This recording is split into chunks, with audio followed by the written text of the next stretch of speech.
Today I want to talk about 5 strategies to get your ex back.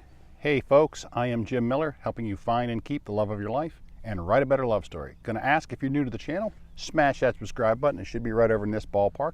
Tick the bell icon when you do. That way you'll be notified when I upload new content.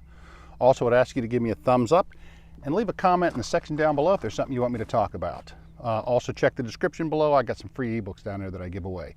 But anyway folks, 5 strategies to help you get your ex back. And let me start by saying, by strategies, I don't mean tricks and I don't mean manipulation. You don't want to trick your ex back into your life. But these are strategies and things that you can do that will help you to better understand where you are, where they are, and possibly create a better environment for your ex to come back. So strategy number 1, and this is something that was told to me a while back, and I am by no means a psychologist or anything like that. Much smarter men than me have figured this out. But do a Google search and check on attachment styles in adults. Look at your attachment styles, see if you can identify with any of that. This has helped me tremendously to understand how I attach to people, how I deal with in relationships. And it's kind of shown me some things that I can avoid and some things that maybe aren't so good the way that I'm doing them. Anyway, you can read over them. There's 4 main ones from what I've been able to find. And again, I didn't write this stuff. But it's really helped me to better understand myself and how I relate in relationships. Read through them, see if Wikipedia has a great article on them. Read through them, see if there's any way that maybe you can identify with some of those and kind of get some ideas from there. Strategy number 2, do not ignore your ex. Now, there's a lot of talk about the no contact rule, and personally I don't like rules. But there's a lot of talk about the no contact rule, and basically a lot of experts are out there saying, hey, just don't talk to them for 30 days or 60 days or something like that, and they'll come crawling back to you. And that is just not the way that that works. The no contact rule is not about that at all. But you can't ignore your ex either. Your ex may be communicating with you, and if that's the case, you may need to communicate back.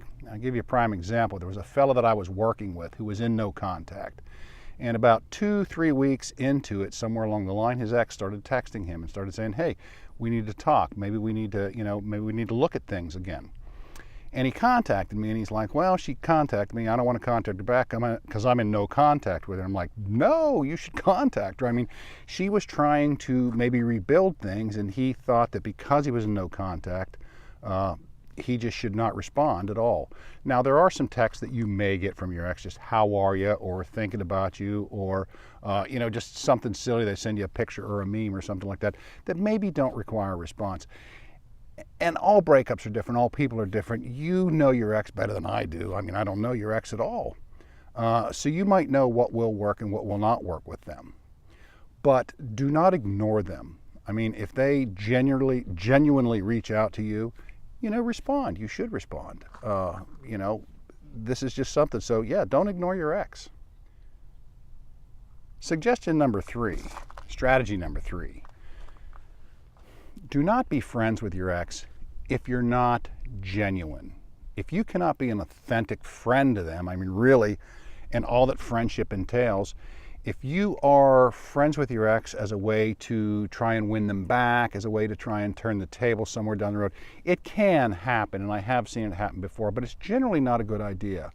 If you're trying to be friends with someone that you are madly in love with, or do you have strong feelings for at least, it's very difficult at best to try and stay friends with them. You can be friendly if you run into them or if you see them, but you don't have to be friends. You don't have to chat and talk about feelings and things like that. Unless you can be genuine, unless you truly want a friendship with this person, and you can be genuine, you can be authentic, and you can be sincere. But if your motivation is just to try and, wiggle your way in the back door, I would recommend that you don't be friends with an ex. Strategy number 4, be careful what you listen to from friends and family. I've talked about this in many videos. Friends and family, they love you, they care about you, and they want what's only best for you, or what they think is best for you. You can get some really bad advice from friends and family that think they know the best way to do it. I've told a story years ago that I was in a relationship that, not my family so much, but my friends were like, yeah, don't go back with her. There's a billion fish in the sea and all of that. And I did it anyway. And as a result, it ended up in an 11-year marriage, and that marriage did eventually end. which is okay. It ended rather amicably, but that marriage produced 2 children who are my 2 favorite people in the world. And I've brought this up before, I've mentioned it before, and I'll probably mention it again, I'm sure. But be careful what you including me. Yeah, everybody that watches these videos may not resonate with me exactly, may not really take what I say, and again, different situations are different, breakups are different, people are different. So be careful what you listen to and who you listen to. Friends and family, while they do have your best interest at heart, they don't know you and they don't know your heart as well as you do. So be honest with yourself and be careful what you listen to. Strategy number 5, do not apologize too much. Now, if you have done something to genuinely hurt this person, you should apologize.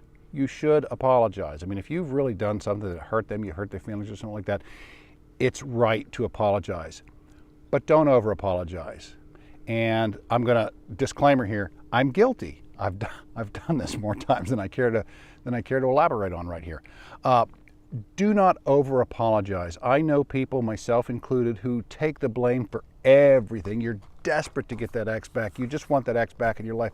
And you will apologize for things you didn't even do. You will apologize for things they perceived that weren't there. You can discuss issues like that, but don't apologize for everything, especially if it's something that you didn't do. It makes you look weak and they will lose respect for you. Understand that the relationship broke up. It takes 2 parties to make a relationship and it takes 2 parties to break a relationship. Okay? They have fault and they have guilt in this as well. So you cannot take the blame for everything. You should apologize briefly if there's something that you really did wrong. But don't exaggerate it. Don't go overboard and don't take the blame for everything. So those are the 5 strategies, folks, that will help you get your ex back. Again, not trickery, not manipulation. These are honest to goodness things that you can do that might help you in the long run there. Again, folks, Jim Miller, helping you find and keep the love of your life and write a better love story. Again, check the description down below. Leave me a comment. In the description is my personal email if you do have a relationship question that you want to write to me about, but you don't want to put it down in the comment section, in the public forum, in the comment section. Write me an email. I generally try to respond to all comments and emails within 24 hours. So anyway, folks, have a great day. Thank you.